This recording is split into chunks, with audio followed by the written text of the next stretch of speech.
Nous allons donc commencer par le salut au drapeau. Drapeau du Québec, salut. Drapeau du Québec, salut. À toi mon respect, ma fidélité, mon amour. À toi mon respect, ma fidélité, mon amour. Vive le Québec, vive son drapeau. Vive le Québec, vive son drapeau. Alors, M. Martin Lemay, député du Parti québécois de Sainte-Marie-Saint-Jacques, distingués invités, mesdames et messieurs. Joseph Narcisse Cardinal. Joseph Duquette. Pierre Théophile de Coigne. François-Xavier Hamelin. Joseph Jacques Robert. Ambroise Sanguinet. Amable Daunet. Pierre-Rémy Larbonne. François Nicolas. Charles Endelin.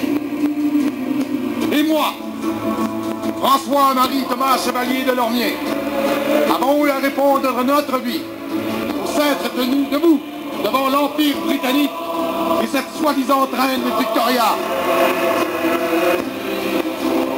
Comme des hommes vaillants, le cœur du côté de leur peuple, nous nous sommes battus pour défendre des principes et des idéaux qui sont encore bien présents au fond de vos cœurs et de vos pensées.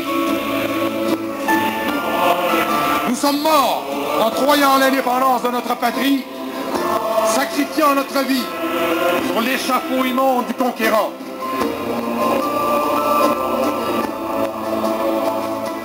J'aimerais avant tout vous remercier d'être venu assister à cet événement pour la Journée nationale des Patriotes. Vous savez, la Journée nationale des Patriotes a été longtemps réclamée par de nombreuses organisations souverainistes qui voulaient justement éliminer un peu le jour de la fête de la Reine, parce que nous savons tous que nous n'avons pas beaucoup d'affinité avec la Reine, ni avec la royauté, et créer une journée en l'honneur de ces valeureux hommes et femmes qui ont battu pour ce qui était à l'époque le Canada français.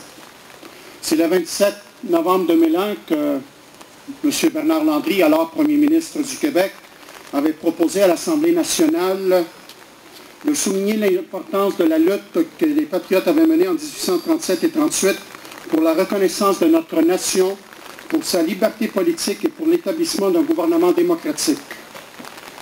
Je voudrais vous dire qu'au Québec, on a encore, et encore plus qu'avant, besoin de patriotes. Si nous voulons un jour que le Québec devienne un pays, je pense que c'est ça qu'on doit faire réveiller dans la population du Québec, ces sentiments patriotiques. Et malheureusement, dans les temps qu'on vit, où la société de consommation, la vie à 10 000 à l'heure, on est loin de ce sentiment d'amour au pays. Il reste encore des irréductibles, comme vous, comme d'autres, mais je vous dirais que c'est cette espèce de sentiment qu'on a beaucoup de difficultés à aller chercher dans la société dans laquelle on vit, qui est très individualiste. Et je pense que ce souvenir du passé comme ça nous aide à nous rappeler qu'avant, il y en avait qui mouraient pour leur pays. Maintenant, on n'a plus besoin de mourir pour notre pays. Il faut juste dire oui, qu'on veut un pays. Et ça, il faut qu'on le fasse comprendre aux gens qui ne vont pas perdre des choses en ayant un pays. Mais au contraire, avoir cette fierté d'être un peuple parmi les peuples. Oui. Écoutez, très brièvement, il est de bon ton de dire que les Québécois dans l'histoire sont souvent indécis. Se sont souvent, malheureusement, je dirais le terme, reculés devant les obstacles. Les patriotes nous rappellent que c'est faux. Avant les événements des rébellions, le gouverneur de l'époque déclenchait, et ça il faut s'en rappeler, élection sur élection sur élection pour se débarrasser justement du Parti patriote, du Parti canadien avant. Et nos ancêtres, constamment, ont élu, réélu et réélu des patriotes à la Chambre d'Assemblée. Il faut se remettre dans le contexte de l'époque. Ces personnages plus grande nature ont affronté l'armée la plus puissante, l'armée de l'Empire britannique, l'armée la plus puissante de l'époque. Il faut se rappeler de ça aussi. Il faut se rappeler également nos ancêtres qui ont été victimes, qui ont payé de leur liberté et quelquefois de leur vie, mais les conséquences sur nos ancêtres d'une telle répression par la suite. C'est pas pour rien que nos ancêtres se sont assoupis pendant quelques années suite à la répression brutale de l'Empire britannique, des soldats britanniques dont ils ont été victimes. En dessous de moi, juste en arrière, il y a une crypte et Chevalier de Lormier, Joseph Narcisse Cardinal, Joseph Duquette, 3 patriotes qui ont été pendus, reposent ici, juste en arrière de moi. On cherchait depuis plus de 150 ans les patriotes qui ont été pendus, leur endroit où ils reposaient. Maintenant, on sait où ils sont ici, juste à la crypte d'Outre dans le Jura.